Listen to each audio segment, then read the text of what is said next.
Hi everyone, my name is Sophia and I'm a trainee solicitor at a city law firm. Today I want to talk about confidence, and when we think about confidence, what do we mean by that? But if you take a social event scenario and you notice someone in the corner not talking to anyone, not really making eye contact with anyone, signaling with their body language that they would rather leave and stay or go home. And if you do try to strike a conversation with them, you usually notice that they're very closed off and they don't look you in the eye, they look somewhere else, and again showing you how uncomfortable they really are and wanting you to really leave and stop talking to them. And how do I know that? Because that was me. I was extremely shy when I was at school. I couldn't look people in the eye at all when I was talking to them. I'd always look sideways or down or up, anywhere but their eyes or their face, because I felt really uncomfortable. I would always have a very closed off body language, kind of my shoulders coming in and trying to look and appear very small. And what I wasn't realizing that I was doing is that I was really showing with my body language that I wasn't enjoying this conversation that I was having, and I would rather this conversation would stop and the person would leave. But perhaps inside I was feeling complete opposite. I would be happy that someone is talking to me and having a conversation. I'll be excited to talk to them, but because I was so not confident, I would be showing them a completely different thing to what I was feeling inside. And so confidence is really about three things from my experience. It's the way you look, it's how you communicate, how you speak, and also what you do. And we've touched on the first one already. So how do you look? So it's really about your body language, really opening up and showing people that you are interested in a conversation. You're not trying to tell them to go away. You want to talk to them. And the second one, really how you talk, is making that eye contact. Again, just showing that you are interested in the topic, in the person, and you want to chat.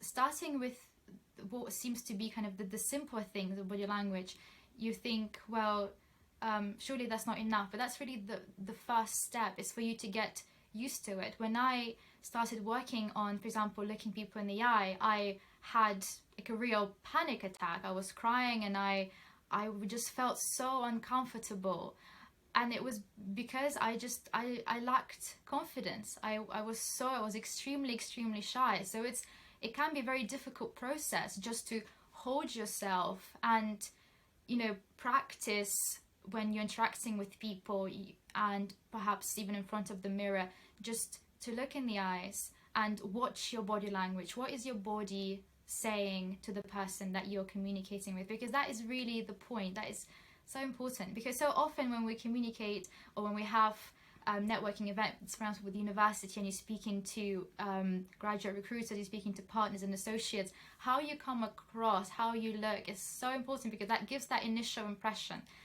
Before you even open your mouth, before you even say anything else, just how you look and present yourself. If you're like this, if you're just looking down and you're approaching someone and you're really shy, and even before you even open your mouth to ask a question about, I don't know, their open days, they already formed a particular perception of you, and that's not what you want. You want from the get-go, from you approaching someone with open body language, with a smile, with direct eye contact, for them to see, oh, okay, this person seems approachable and seems welcoming. Because so often shy people are misunderstood for being rude. That's something that I've experienced. People think that perhaps I wasn't friendly, or I wasn't approachable because I was just so shy, and I wouldn't, because I would just not look at people, just ignore people. And of course it doesn't come across very well. And so it's important for you not to be misunderstood. It's not important for your shyness not to come across as rudeness, not to come across as you not being interested in someone, because that's what people can feel.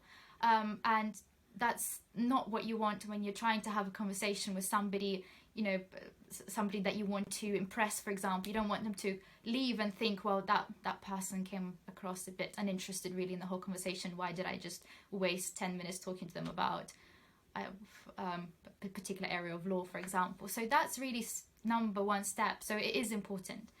And so what do you do then as a confident person? What do confident people do? Well, they do things that would normally petrify me and you. That's what I noticed. So actually going and talking to people, making that first step, not waiting for someone to approach you, but approaching them first, taking the initiative. And that can be petrifying because, you know, when somebody approaches you, then you already have that level of being comfortable that they want to start a conversation, they have something to say, you just have to kind of respond. Whereas if you have to initiate something, then it's on you. It's really on you to, you know, approach that person or perhaps a circle of people. So even more intimidating when it's a group and you try to fit in with the group and join the small talk, join the conversation. But it's something that you have to get used to because confident people do that. And, you know, just because you see someone approach another person or a circle and you think, oh, that's a confident person, inside they could be terrified. Inside they could be thinking, oh my goodness, what am I going to say? They could even have, like I did, I would always have prepped questions that I was going to ask because I wouldn't be confident enough to approach someone and just start spontaneously asking them about something because I would just go blank if I just wanted to ask someone a question. So I always had prepared a list of questions I was going to ask ready so that just make the interaction go smoothly. So it's not just about feeling it. The feeling will come later as you practice and practice and practice. At first you will be terrified, you will go blank in your mind probably, you will probably not look, you know, as confident as you would the first few times because it does take practice. But as long as you're taking those steps and you're approaching, and when it comes to, again, networking events at university, very important to talk to legal recruiters, to partners, like I said, very important, go to dinners as well. So how do you, for example, have a conversation with someone sitting on your left, sitting on your right for 2 hours? How do you do that? How do you entertain and impress and communicate? And so really taking those steps and initiative and putting yourself in situations where you have to talk as well. So not just networking events, but other situations. For example, doing things like debating, doing things like mooting, doing things like more United Nations, where you have regular practice at talking. It doesn't matter what you're saying or what you're, you know, what's the topic or where exactly are you talking. You know, you can join theatre and do theatre performances. As long as you have that confidence at talking in front of audience, in front of people, that is good because you're already building those skills which you can then take into a networking scenario and do really well. And I think that's really important. So my experience, I did debating, like I said, I did mooting. I also I joined the musicals society as well at my university. And, you know, I couldn't sing, dance or act, but I knew that it would actually help me to be more confident and to, you know, dancing in front of people can just as much build your confidence as talking to a group of people or singing in front of people as well. So anything that involves you looking confident in front of an audience, whether it's acting or whether it's trying to impress a legal recruiter, these are all transferable skills. And as long as you're putting yourself in situations where you feel completely petrified, that's important. Because if you think that if you're doing things that actually make you feel okay about it and comfortable and not want to make you cry at the end because you feel, oh my goodness, I don't know what that was, what was I saying, then you're not going further enough, because you need to be putting yourself in situations that you feel scared. And so many number of times that I've, for example, said that I'll do something, or I've booked myself to attend a networking event or a dinner, and then last minute I would think, why did I do that? What was I thinking? Why did I do that? And I would want to not go, stay at home, you know, call a sickie or just anything to get out of it. And you should be feeling the same. It's fine. It's fine to feel that, because confident people that build their confidence, they don't start feeling it. You know, the feelings, even now, you know, even doing this video, for example, the feeling is something that comes at the very, very end, when you've just been doing the same thing over and over and over.